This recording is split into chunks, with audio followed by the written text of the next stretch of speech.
Welcome to Extracurricular. I'm Eddie Geller, your co-host. And I am Stephanie Vanos, your other co-host. I am also a school board member on the Orange County Public School Board. However, I am here today, as I am every day, unofficially. Wait, you're doing this podcast every day? Well, no, I'm saying every time I'm on the podcast. That would be a lot of podcasting. And I do enjoy it, but like every day, I don't know. Well, the New York Times does a daily There's a lot of places that do a daily podcast. If you're asking me if I want to do a daily podcast, the answer is no, though I do enjoy doing a weekly podcast. Every day would be a little too much. And to clarify, every day doing a podcast or every day doing a podcast with me? It's not related. It's not about you, Eddie. It's not about you. We're going to stick with weekly podcasts. Speaking of sticking with the podcast, please do subscribe. Please do rate us 5 stars, 10 stars, 100 stars. You're giving me a look. No less than 5. No less than 5. You cannot do less than 5. Well, I'm very excited about the interview we have today. Oh, we had such a wonderful interview and an incredibly well-timed, powerful interview. Who did we talk to? Senator Carlos Guillermo Smith. He was fabulous. And he, just this past week, went down to visit the Florida Everglades detention camp, known colloquially and I think disgustingly as Alligator Alcatraz, which I think is just like, people think it's clever. I think it's gross branding. And I want to use it as minimally as possible. But he went down there with a few members of the Florida Senate and House delegation to try and visit. They were not allowed to visit the detention camp. And so he came on our podcast, and on our request, of course, to come talk about it, what that was like, what's going on with the camp, what's happening there. I thought it was really powerful, really important to hear from him.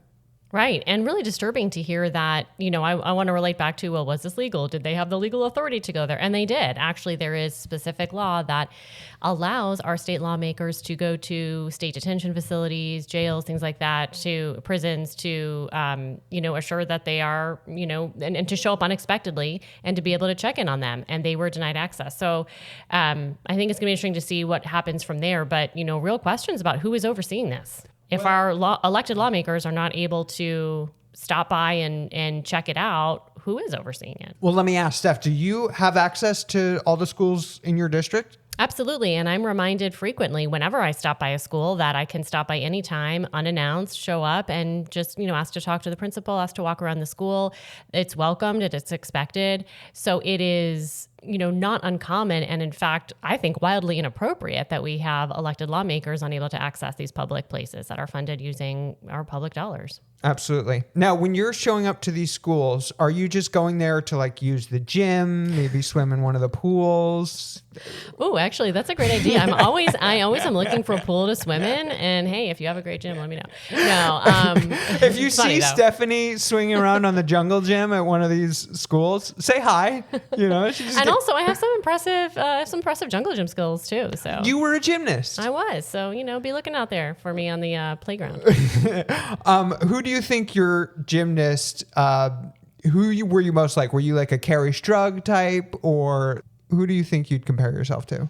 What Olympian? Hard to compare myself to an Olympian who was actually a very good gymnast. I did it all through high school, but I feel like I was the glue that held the last place on the varsity team together. Very important position. If someone messed up, they were going to count my score. Number 5. I just want to say I can't believe I pulled the Carrie Strug reference out. That's good. I don't know where that was sitting in my brain, but it was there for the taking. And I actually went through like Kim Zmeskal, Dominique Dawes, Shannon Miller. But yeah. Okay, enough about your gymnastic career for now, though maybe we will circle back. Another thing to mention about this interview, this was our first remote recording interview. It'll sound fine. There were a couple of technical snags that I don't think allowed us to maybe interject and be as lively in the conversation, but still fantastic conversation.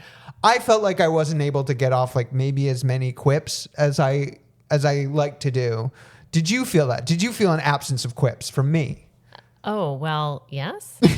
I will say there were some questions that I wanted to ask that kind of, we kind of zoomed through a little bit, but I will no say pun intended.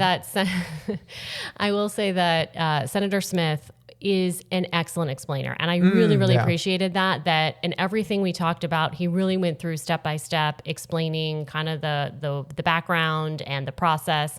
And, we talked about how one of our goals really is to demystify the process. Totally. And, what do lawmakers do and kind of what does it look like behind the scenes? And I appreciated that he really went through everything step by step, and he was just so great, and I appreciate him very much. No, I appreciated him making time, and him and the other lawmakers being denied to the detention center is a national story. I saw posted everywhere, national outlets, local outlets. So the fact that he made some time to talk to us and gave us an hour of his time, I was greatly appreciative. And you were talking about demystifying the process, which I think is really important, because I know you recently had a conversation with some folks, and we've both had many of these conversations about people who are generally cynical about politics and think that all politicians are the same, and there are plenty of bad ones.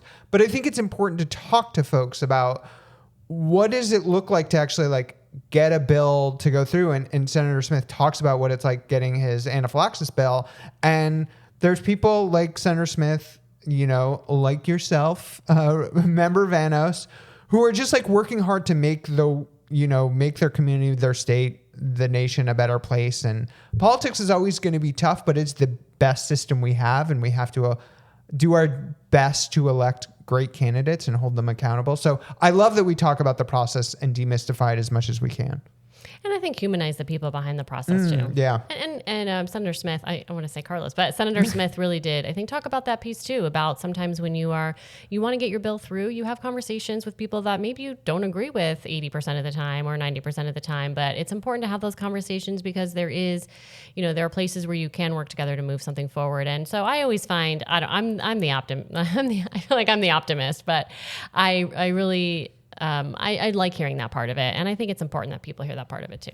Well, and I think you did a great job in this episode following up the previous one with Hope and Brady, the high schoolers, who we got a lot of feedback on how much people liked that episode. Yeah, good job, Hope and Brady. I think people appreciated hearing from the younger generation, not us old fuddy-duddies and our dated references, Carrie Strug. And she's a classic, though. She is a classic. I hope you're doing well, Ms. Strug, wherever you are. So yeah, people really enjoyed that episode. Go check it out if you haven't listened to it with Hope and Brady. Anything else before we throw to the interview? You just got back from Chicago. Give us one highlight. Well, I did get my Portillo's, but I will actually say that the highlight was just remembering how amazing public transportation is. Ooh.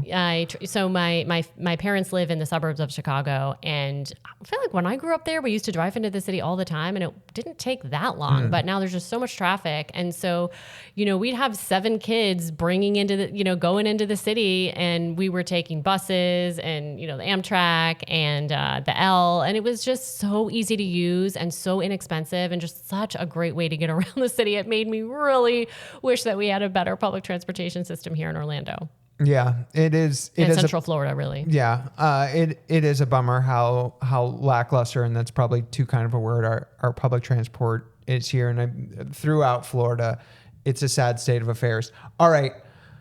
I love talking with you, but the folks demand, I can hear them. I can hear future audience members saying, get us to Senator Smith. We want to hear from him. So we're going to go to that interview now. Anything else? Any parting words, Steph? Nope. Let's do it. Let's do it. Welcome to Extracurricular, Senator Carlos Guillermo Smith. So happy to have you here today. Really appreciate your time being here. How are you doing? I'm good. I'm so excited to be here on your podcast for the very first time. Yay.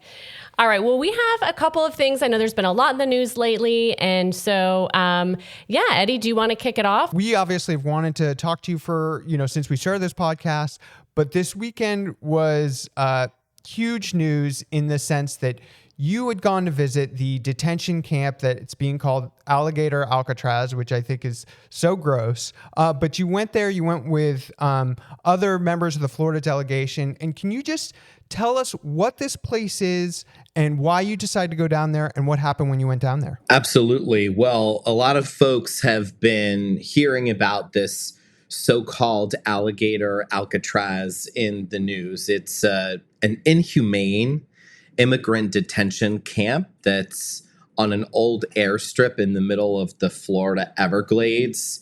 And it was built in about 8 days without any legislative input or oversight, which was intentional.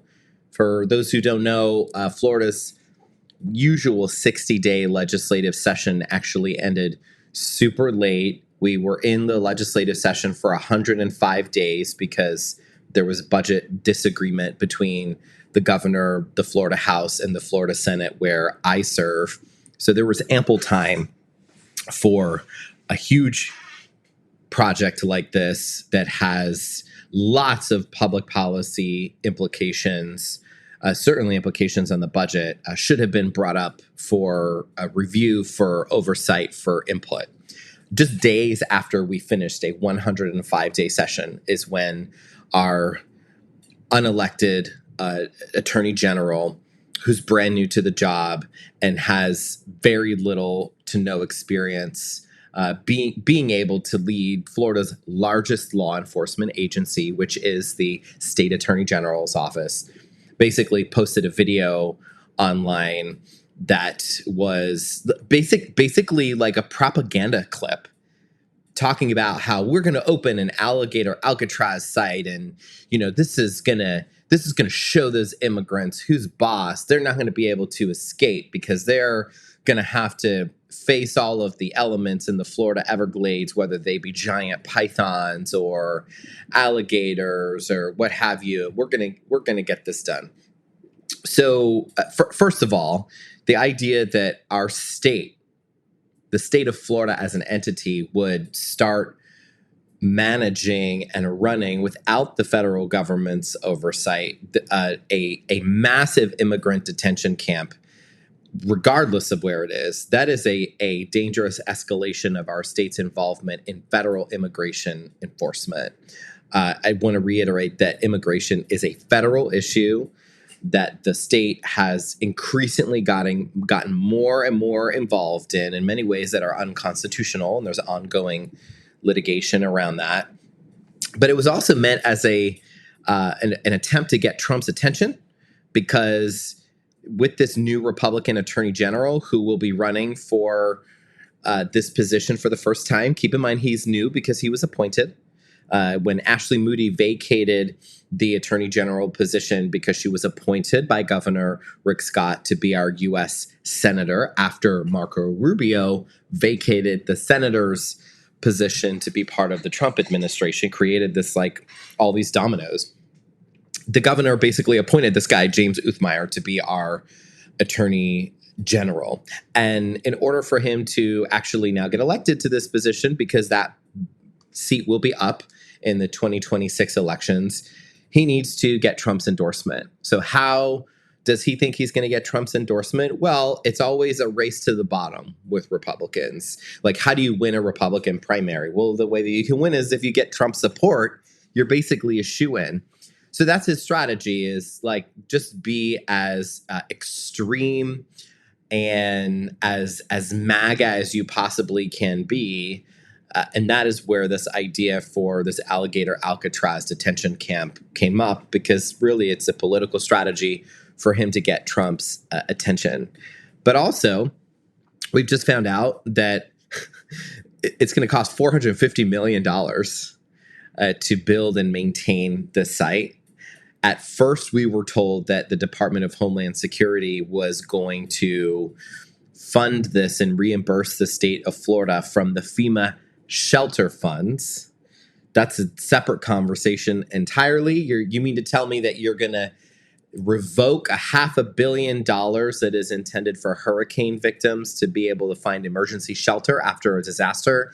You want to instead spend that money on this boondoggle of a detention camp in the Florida Everglades? Of course, it gets better. We've now found out that in addition to it costing $450 million, that all of the contracts are going out to Republican donors.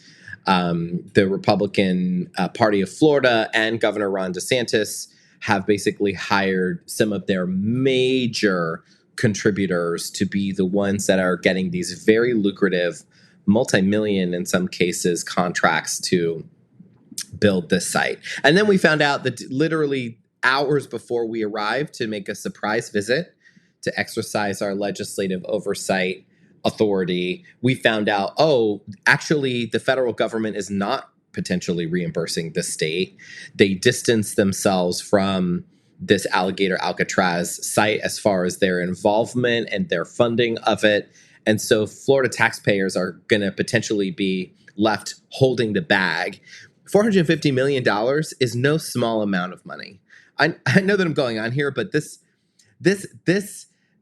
detention camp has so many layers to it. It's un-American, it's inhumane, it's a giant expense to taxpayers, it's a corrupt scheme to move millions of dollars to Republican donors. I mean, there's so many layers here. But we went to visit the site because that we have legislative authority to do that as elected state senators and state representatives. We have the statutory authority to visit any state prison or any municipal or county detention center that is that would be available for us to exercise our oversight over. There's 2 Florida statutes that very clearly detail what our rights are to be able to show up unannounced and at our pleasure. Those are actually words that exist in Florida statute. It says legislators can visit at our pleasure, which means no, we're not requesting an appointment. We're not asking for a polished red carpet tour of this immigration detention center. We want to show up unnoticed, without any sort of advance notification, because we want to see how it's really run. And we were denied entry.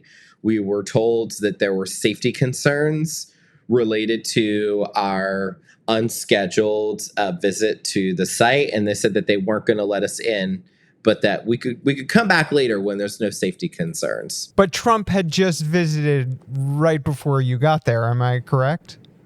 The president of the United States was there mere hours before we showed up on Thursday. That was the day that, they let the Fox News cameras in there, and we were able to see that during the president's visit, this site was actually flooding. There was water coming in underneath the tents, and it was encroaching. You can see the videos and the photos that have been published by reporters who were covering the event. You can see the flood water coming in underneath the tent and encroaching around the podium that was there for the news conference. It was wrapping itself. The water was wrapping around the USA flagpoles and all of the the propaganda that was there to make people feel like this is like some patriotic thing that they're doing down there. So when they told you that you couldn't see it and you had to come at a later time, did they give you a day or time when you could come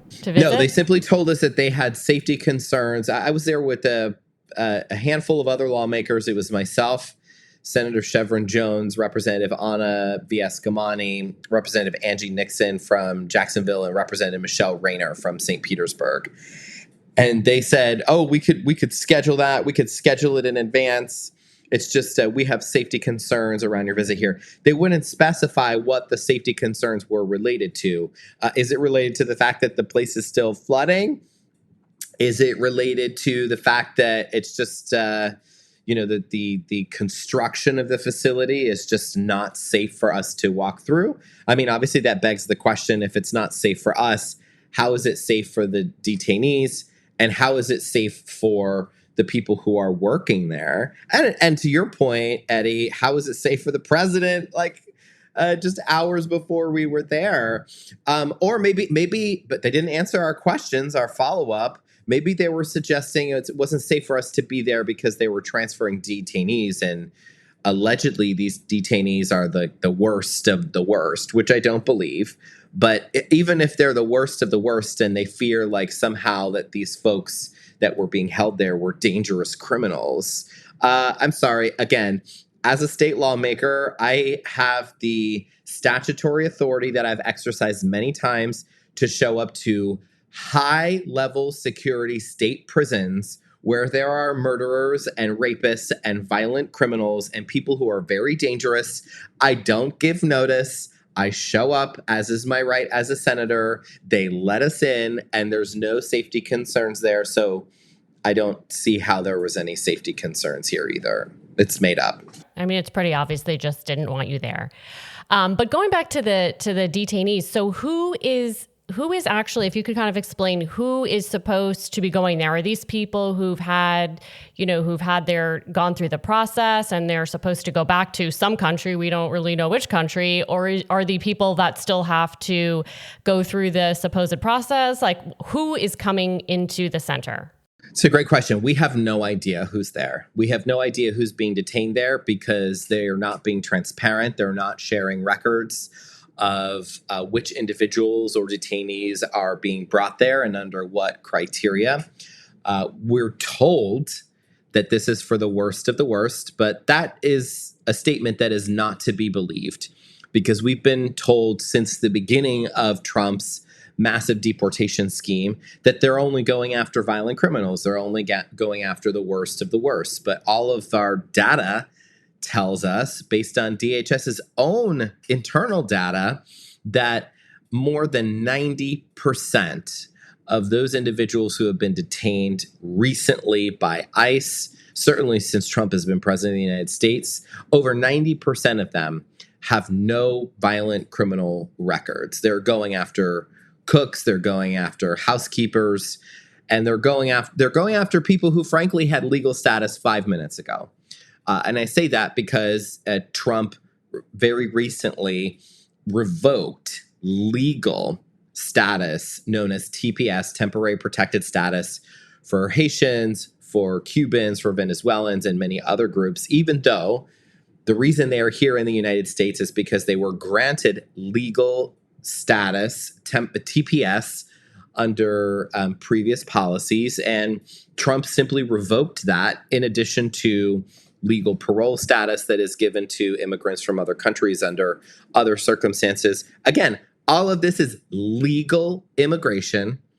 And those individuals have all recently been told your legal status is being revoked. And if you don't self-deport, we will find you and we will throw you into one of these camps and we will deport you ourselves. And you may not even be deported to your country of origin. This is not the United States of America, or at least it's not acting like it. Because what people need to understand is that one of the things that makes America great is the fact that every person in this country, including immigrants, have a constitutional right to due process. That is one of the things that makes America great. And that is one of the ideals that is fundamental to who we are as a country.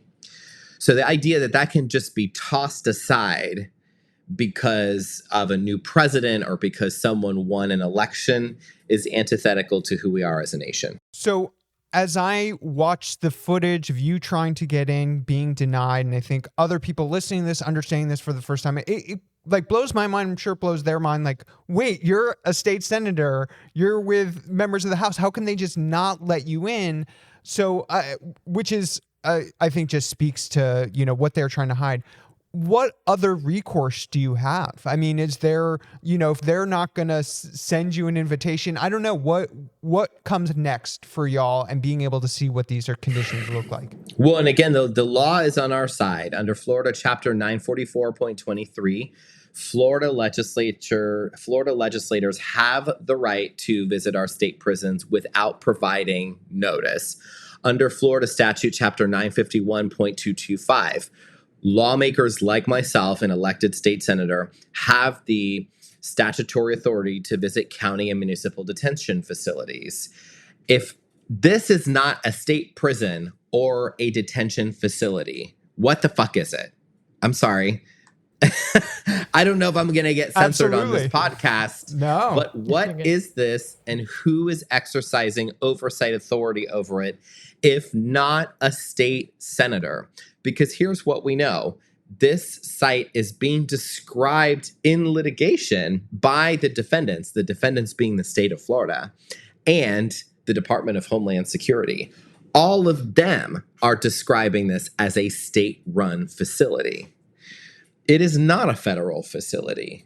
It is So if state lawmakers don't have oversight authority over this immigration detention camp, then who does? And again, I just want to push back on this idea that, oh, everyone that's there is really, really bad and this is the worst of the worst.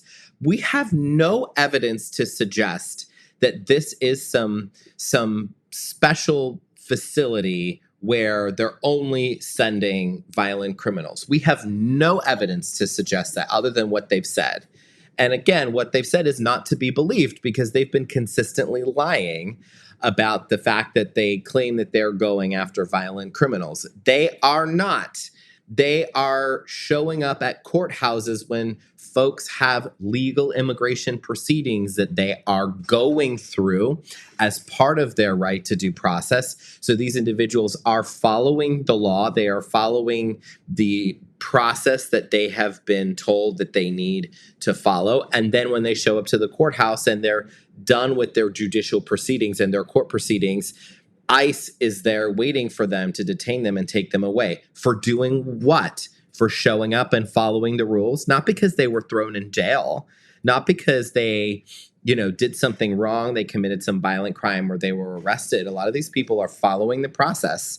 And a lot of these folks are being detained and apparently thrown in inhumane facilities like Alligator Alcatraz because they had a busted taillight and they got pulled over. And when they got pulled over, they realized that they were undocumented, and it escalates from there. Yeah, I mean, maybe I'm missing something, but I was not aware of some, huge increase in criminality, or I've not heard of immigrants, people who are not here and documented really causing any crimes in Florida.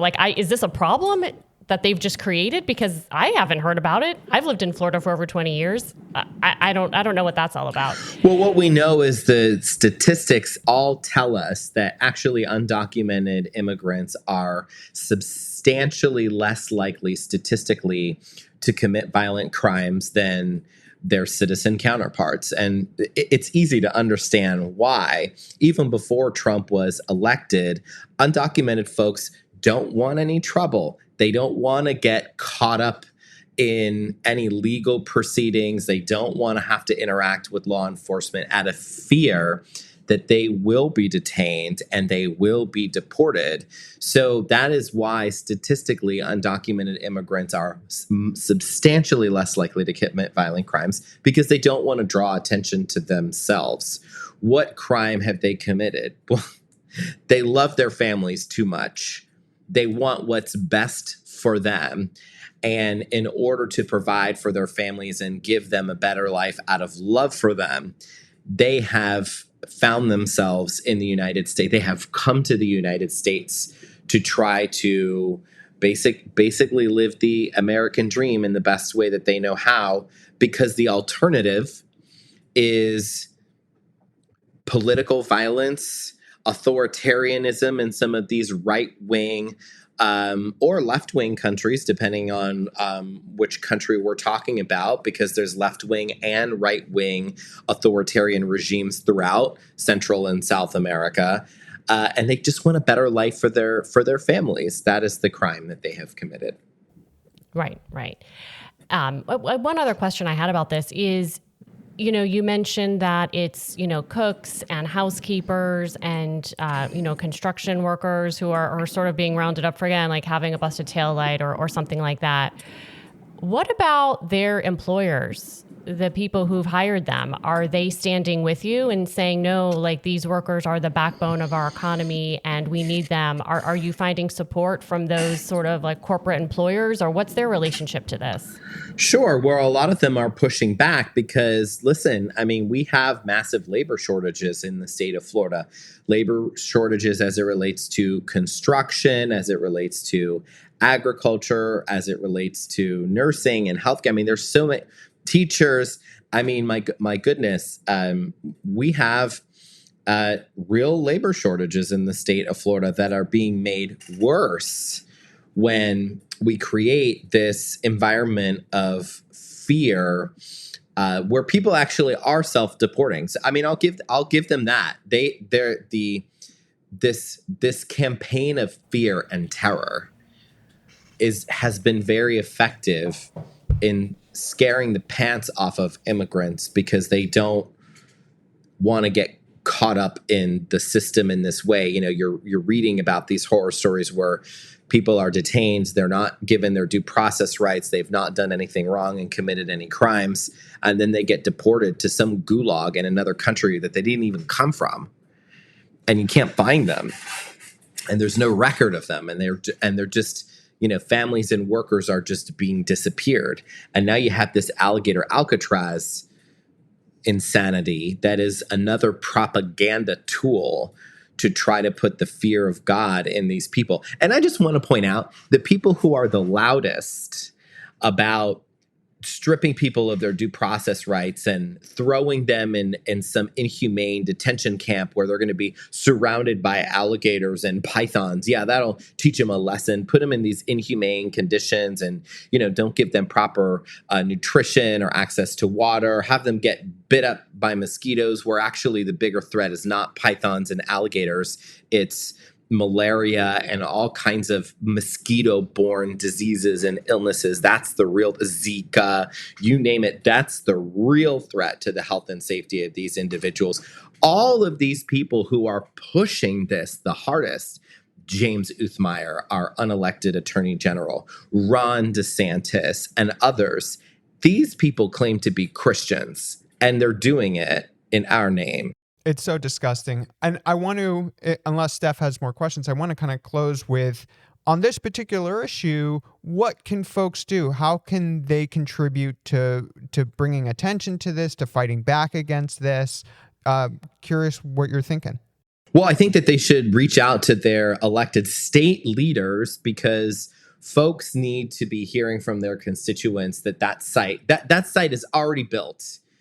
I'm hoping that something comes from the litigation that has been filed. Lawsuits have been filed from environmental groups to try to stop it, because this is the thing that's so scary, is it's already been built. So now it's going to be hard for us to put the toothpaste back in the tube, if I'm being honest. But if it's going to continue, and I do not want it to continue, I think that it needs to be stopped dead in its tracks. But if it is going to continue, there needs to be strict legislative oversight, and people need to be hearing from their constituents about why that matters. And I also want to say that we are putting every option on the table as lawmakers, including litigation ourselves, that we could potentially file a lawsuit to try to force entry into the facility legally through legal means. Because look, I mean, I'm sure we could have, tried to physically get ourselves in there and been handcuffed and arrested, but that would not have given us what we needed, which was access to the facility. It would not have given us the opportunity to see what's going on over there, and it would not have given us the opportunity to exercise legislative oversight. So we're exploring other means that will help us achieve all of those goals.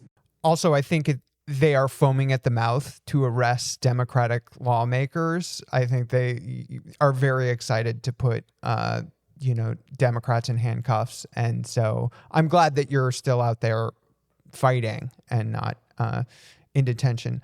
All right.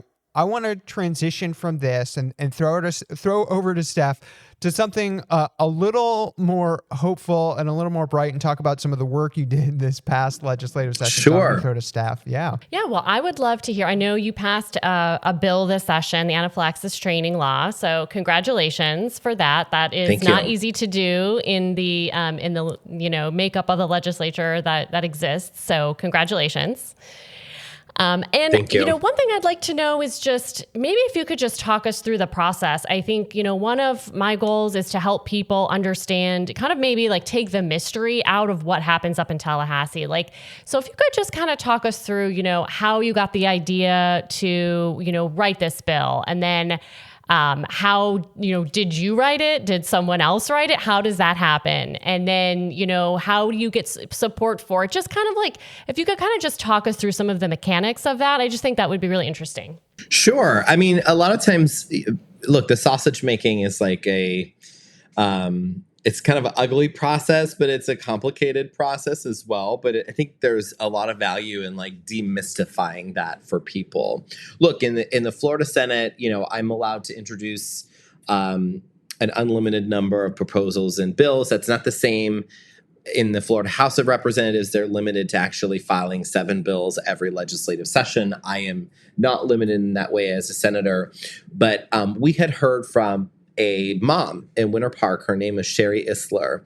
And, this is the point that advocacy matters, right? She, as, just a local mom, had reached out to us because she was concerned that in Orange County Public Schools, while many, I believe actually all administrators in K-12 schools have received anaphylaxis training so that there is a level of readiness on campus at every Orange County Public School, that at least administrators will be able to be prepared to respond to any student that has a anaphylactic allergic reaction, whether it be triggered by a peanut, or even just the most random things sometimes can create serious allergic reactions in kids and in adults. Like touching latex, I know, is an allergen and a serious trigger for a lot of people. So there's just a lot of, you just never know, right? But for kids, I have a lot of allergies, so I feel like I have a personal connection. Totally understand. You never know. Yeah, and look, the younger someone is, the younger a kid is, actually the less you know about what those potential triggering allergens can be. So this Winter Park mom, Sherry, she said, "Hey, listen. So I tried to enroll my son Lincoln into a before school program. And at the before school program, which is like a school sponsored activity that, she wanted to enroll him in, she told them about his severe peanut allergy and other allergies that he had. And they told her that they don't do EpiPens, that they're not trained for that. That's not their policy. And so she actually had to withdraw him from the program because it was too risky to have him be exposed in that way, that he could be triggered by something very easily, because he could die.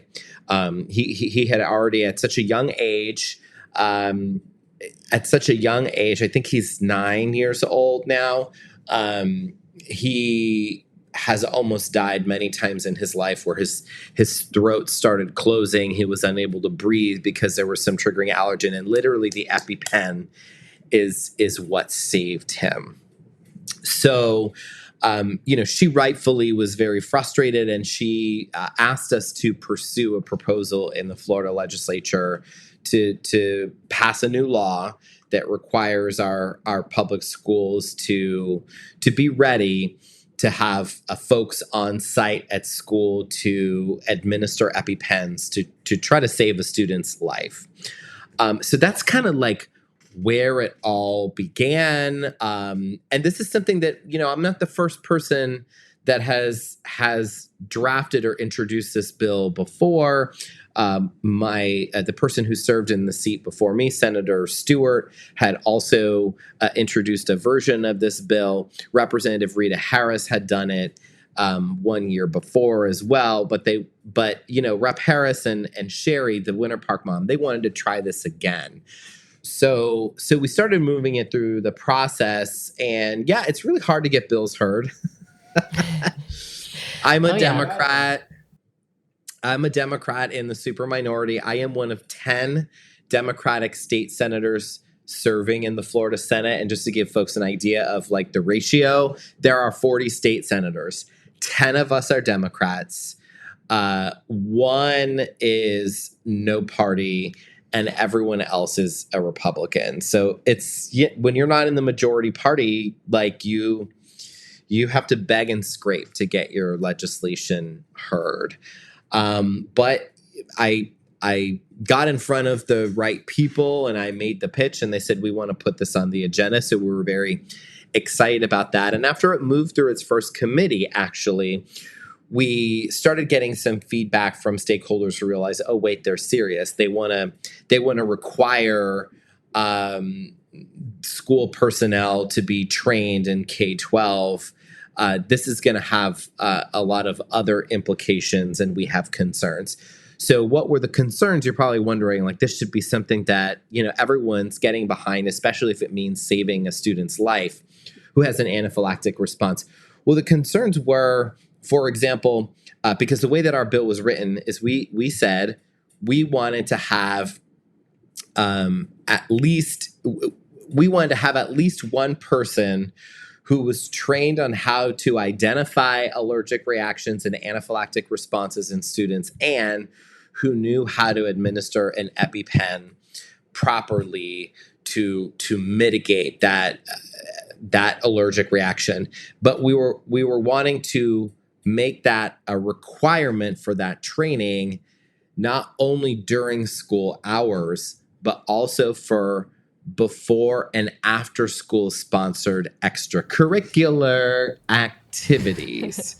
So, Nice. now we're here on extracurricular to talk to you about what does that mean? Because there's a ton, Stephanie, you serve on the school board. There's a ton of extracurricular activities that are happening on any given day in Orange County Public Schools.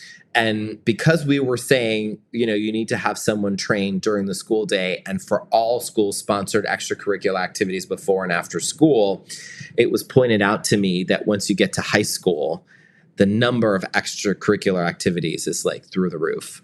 Like that there's just, depending on the size of the school district, there's thousands. They're like, Carlos, what this is going to mean is we're going to have to train all of these people to make sure that we have coverage at all of these high school extracurricular activities. And I was like, well, yeah, I mean, that's the idea. but that idea also comes with costs. There's a strain on resources, even well-meaning and well-intended ideas. The immediate question comes up, and I'm sure, Stephanie, you hear about this all the time. It's like, okay, when is this training going to happen? Carlos, are you going to say that teachers now have to do this on their planning hour? Do you know how many things we have to do on our planning hour? And they're all very important. And we're trying to cram a lot of responsibilities and tasks into here. And no, we didn't want to specify that it was going to happen during the planning hour either. And by the way, we're not saying, the bill doesn't say that all teachers need to be trained. It just says we made the language a little more flexible. This is the sausage making part of it, where it ultimately reads that an adequate number of individuals need to be trained to be able to administer EpiPen. So what is an adequate number? Well, that changes based on the size of the school and the size of the school district. So we didn't want to put a hard mandate out there that was inflexible, that was going to create problems. So we narrowed the bill from K-12 to only apply to K-8 instead, because we understood that since we have no statewide requirement around EpiPen training at all, that this baby step will help get all 67 school districts in compliance, work out any of the implementing kinks, if you will, if there are any, and then we can come back next year and expand it to K-12 from K-8. Got it. So it sounds like you had an idea that was informed by a parent, just an everyday parent out there in the community. She came to you. Advocacy works, as you said. You wrote a bill or kind of used a template that was already used, but then after it was introduced, you sort of took in feedback from other people and stakeholders to think about how you could make it better and more workable. And then that's kind of how you made compromises along the way, because that's how you get things done. And then you were able to get it to pass. It sounds like that's how it's supposed to work.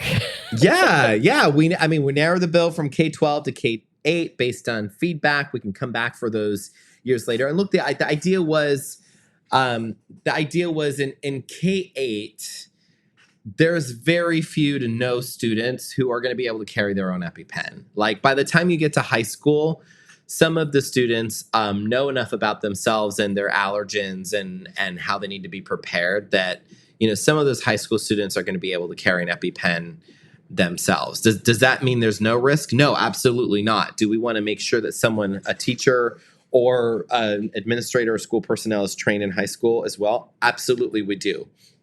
But the priority, at least at first, was let's get K-8 out of the way, because those kids are too young to be carrying their own EpiPens. They're totally dependent on the training or lack thereof that the school personnel has in K-8. And we need to get that done first. We took in the feedback, we adjusted it, and we got it over the finish line. And it passed unanimously, both the Florida House and Senate. And this is the law now in Florida. So I think what is important for parents who want to be advocates, just like Sherry was for their own kids, right?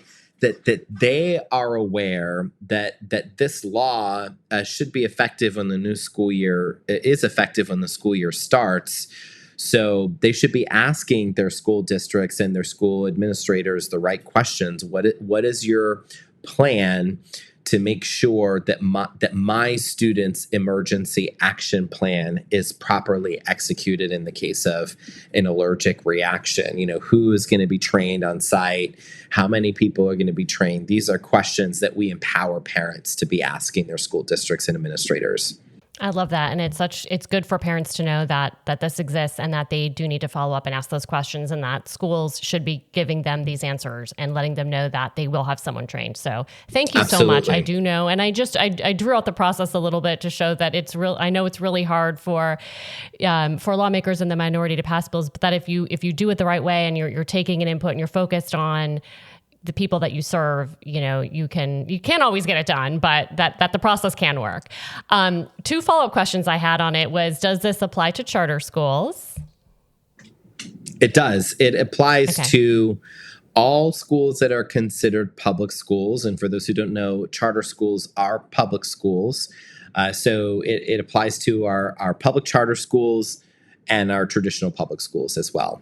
Okay, so it does not apply to our taxpayer-funded voucher schools. It does not. And we knew that would be a non-starter that would potentially kill the bill, because unfortunately, Florida has taken this laissez-faire approach to voucher-funded private schools where, we unfortunately, and this has had disastrous consequences for our public schools, Florida spends approximately $4 billion, that's billion with a B, of our taxpayer money every single year through taxpayer-funded school vouchers to private schools, where basically we are agreeing to pay for a student's private school tuition regardless of the family income. There's no income cap. So wealthy families can benefit from this as well. We are agreeing to pay for students' private school tuition with taxpayer money, and we are not asking for anything in exchange. We are not attaching any strings to that, to the private school. We are not saying, for example, if you're going to take taxpayer funds through voucher programs, you need to hire certified teachers, or you need to be teaching certain benchmarks in curriculum, or you need to take in students who are living with disabilities, for example. We do not require any of that, which is bad. Which is bad. If they're going to be taking $4 billion of taxpayer money, then it needs to be under a certain set of conditions. I could not agree more. And I know we have spent a lot of time on this pod focused on the taxpayer funded voucher system and what a complete just waste and abuse, and it's just fiscally irresponsible. It is not good for our children. But I did have to ask the question just to show that, these taxpayer funded voucher schools, no one really knows what they're doing. They don't have to follow the same rules, don't have to follow the same laws, but they're getting our money. So they're bleeding our public schools dry. They are bleeding our public schools dry. And they, most of the time, have nothing to show for it. When I say nothing to show for it, I mean academically. So often we see students who are in a traditional public school They will enroll in a private school, so leave the public school and then go to a private school funded through taxpayer funded vouchers to that private school. And then lo and behold, we see the student back in the traditional public school a couple years later because, oh, look at that. Somehow this private school didn't work out the way that we thought. But beyond the regret, the student is very behind academically, and they are way behind the curve compared to other students in their grade. And they've actually, had a learning loss while they were in the private school that is very hard to get them back up to speed, depending on how far in their academic studies they are in the K-12 system. Yep, totally. It's really depressing. Preaching to the choir, I know.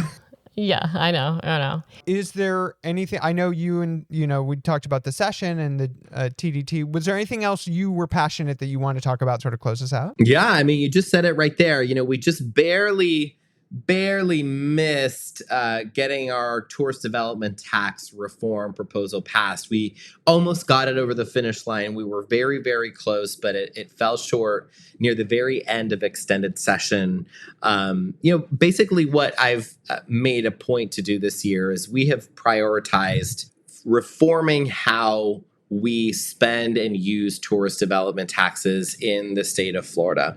And there's a very good reason why. Right now, the way tourist development taxes are used is it's a very restrictive state law that says that counties can only spend tourist development taxes on a very narrow list of things. Now, what is a tourist development tax? So tourist development taxes are a 6% bed tax that tourists pay. If you stay overnight in a hotel, or you stay at an Airbnb or a short-term rental of some kind, in Orange County, you're paying a 6% tourist development tax, which is great because it means that tourists who come to Orlando, we know that Orlando is basically the tourism destination, the number one tourism destination, not only in the state, but in the United States. And that's a great thing that we should celebrate. But with that, with the tourism-based economy that we have and with the revenue that's coming in to our region, we need to use that to actually fund the various community needs that are out there, so that we can have a thriving tourism economy for the people who work here in this economy, who send their kids to schools in our local public schools, who need access to affordable housing, who need access to transportation infrastructure, all of those things. The current law basically prohibits and does not allow us to spend tourist development taxes on things that we need. We're not allowed to spend tourist development taxes to upgrade transportation infrastructure, for example, like connecting the Sunrail train to the airport or expanding the Lynx bus service. We're not allowed to use it to fund the creation of affordable housing or public safety needs or schools. Now, how much money are we talking about here? In Orange County, considering we are the tourism destination of the state and of the United States, we collect about $360 million every year just in Orange County from tourism development taxes. So where is that money going if we're not allowed to spend it on transit and spend it on housing and schools and what have you? Well, approximately 100 million of the 360 million every year in Orange County goes to Visit Orlando to fund corporate advertisements. The rest goes towards expanding the Orange County Convention Center and building a lot of the various venues and sports arenas and things of that nature. Now, I am of the opinion that when we have a homelessness crisis, we are scraping the bottom of the barrel to address the affordable housing crisis. We can't find the funds to connect the Sunrail train to the airport. There's so many community needs that we have in Orange County. In that context, I think that it is excessive for us to spend $100 million in public money every single year on corporate tourism ads at Visit Orlando. That is a ridiculous amount of resources that I think is being wasted. So we brought forward a proposal to open up the use of tourist development taxes to pay for things like public transit and other community needs, because I think it's important for us to invest in us. And by the way, we're one of the only places in the country where this doesn't happen. Okay, so like, for example, in Las Vegas, which is another tourism destination that Orlando competes with, frankly, they use hotel taxes to pay for roads. They use it to pay for public parks. They use it to pay for schools. They use it to pay for local rail service. But we're not allowed here in Orlando because of this state law. Even other counties in the state of Florida, not Orange County, but other counties are allowed to spend hotel taxes on things like affordable housing construction. So the fact that we are so limited here in Orange has everything to do with the political power of the tourism industry, particularly in political campaigns. Yes, they have strong-armed both Republican and Democratic elected leaders for years into supporting the tourism executives' agenda, which is do not share hotel taxes with anyone for anything, for any reason. The tourism industry must dictate how those public dollars are being spent. And I think that that's unacceptable, which is why we're pushing for change. Not because I believe hotel taxes can pay for all of our community problems.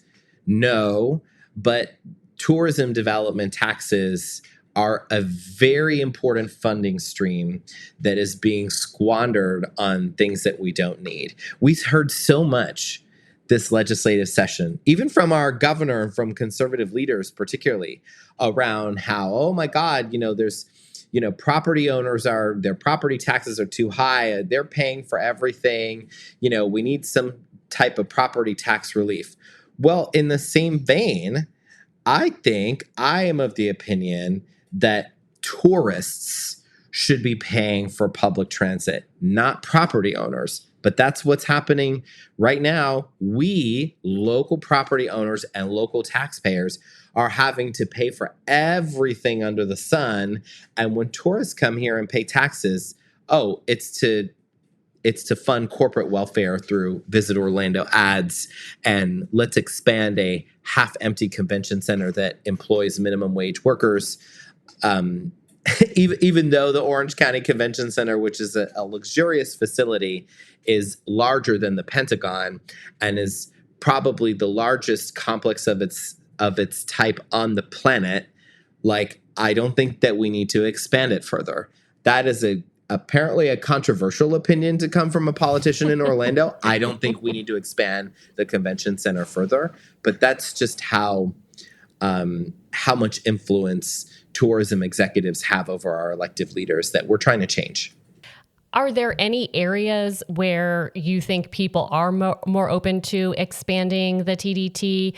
And I don't know if maybe you chose certain areas in the bill that you introduced, but do you think there are, maybe you couldn't find agreement on, let's say, affordable housing, but maybe, would people might be open to, public transportation or something like that? Are there areas, as you talk to your, Republican colleagues or other Democrats, are there any areas where, there is some kind of an agreement that you think maybe could be pushed in the future, or you think it's just completely dead?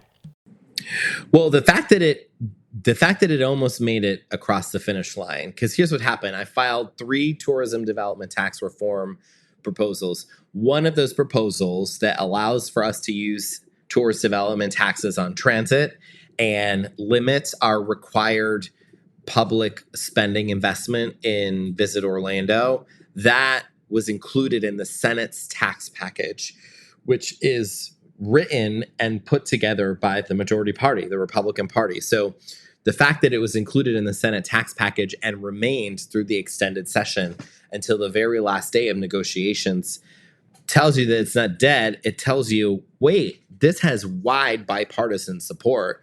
If it didn't, then it wouldn't have gotten through like this far and made it all the way until the end, even though it didn't quite make it over the finish line.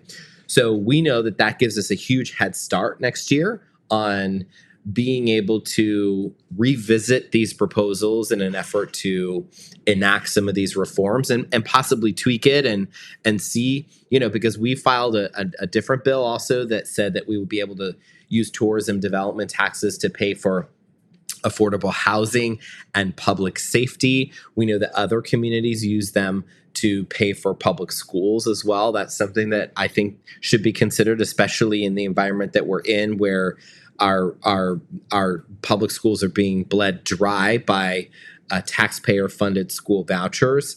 And also, I just want to reiterate, it's not that I don't believe there's any value in public funding made available for entities like Visit Orlando, who are a taxpayer-funded marketing agency.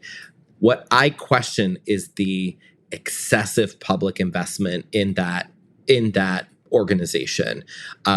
Visit Orlando is nearly 100% funded by public dollars.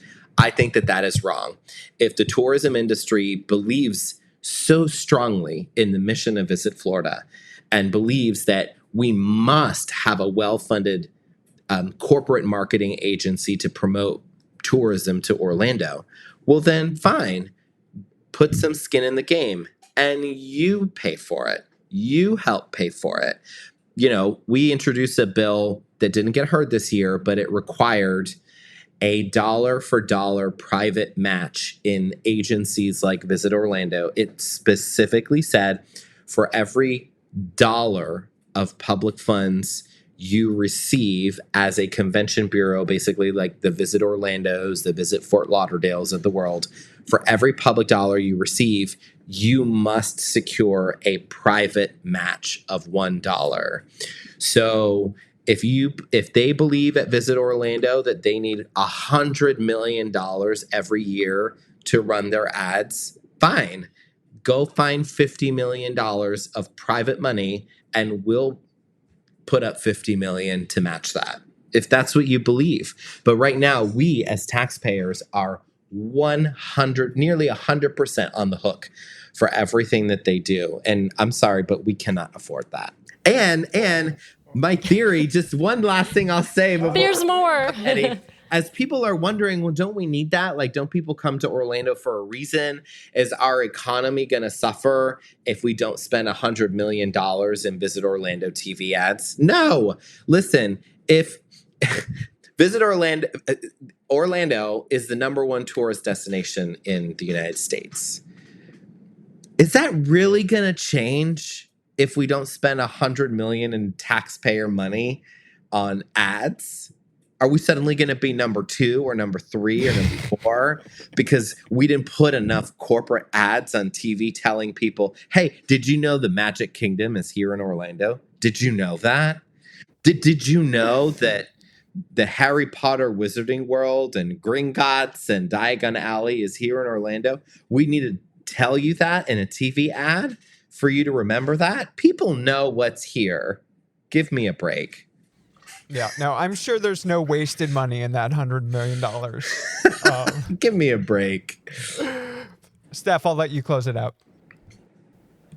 Well, and I was just going to say, I mean, I think, one reason that people might not come to Florida is if the workers that are taking care of them in our hotels and in our restaurants are no longer there. That might be one reason that tourists don't come. But I just want to say thank you so much for everything that you did this session, this extended long session.